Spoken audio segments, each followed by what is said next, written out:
Nous allons approfondir tout de suite avec notre prochain invité, c'est Cheikh Oumar Diallo, fondateur du média Dakan, auteur du livre Mali 3.0, en direct avec nous depuis Bamako. Monsieur Diallo, bonsoir à vous. Bonsoir à vous. La crise, cette crise diplomatique entre les deux pays a duré plus d'un an, mais elle est désormais officiellement terminée. Selon vous, quels facteurs ont conduit à ce dégel ?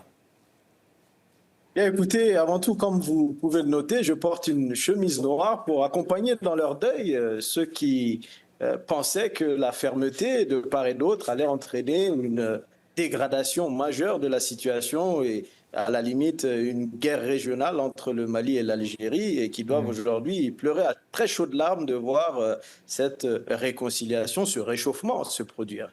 Maintenant, pour être un peu plus sérieux, je vous dirais que ce réchauffement des relations ne surprendrait que ceux qui, bien évidemment, ne connaissent pas bien la région.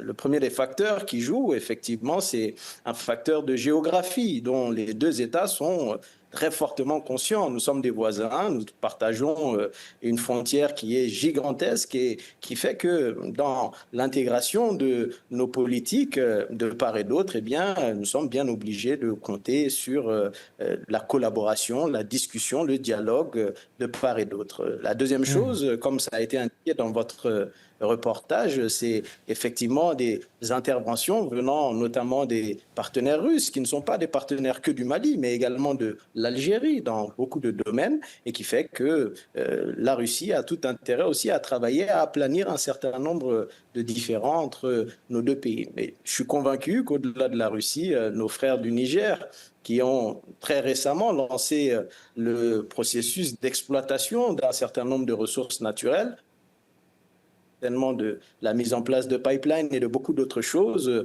ont voulu que ces relations-là s'améliorent également. Donc le Mali dispose aussi de ressources qui sont connues mais pas encore exploitées et qui font qu'aujourd'hui, je crois que par pragmatisme et par véritable réel politique, eh bien, Alger et Bamako ont compris qu'il fallait maintenant mettre un peu d'eau, comme on dit dans notre Dableni, de part et d'autre et trouver le moyen de discuter un peu.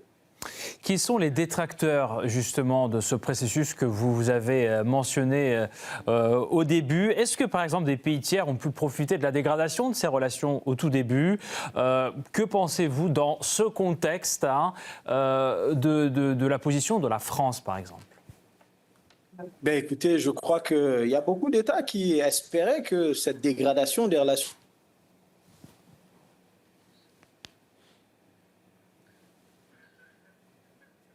Au contraire, on a vu que eh bien, Bamako a su gérer cette crise de main de maître et a réussi à faire en sorte que la situation puisse être, surtout sur le... Des problèmes de connexion malheureusement avec Bamako. Ce soir, je rappelle, Cheikh Oumar Diallo, fondateur du média Dakan, auteur du livre Mali 3.0, était avec nous ce soir pour livrer son analyse du réchauffement des relations entre Alger et Mali. Merci.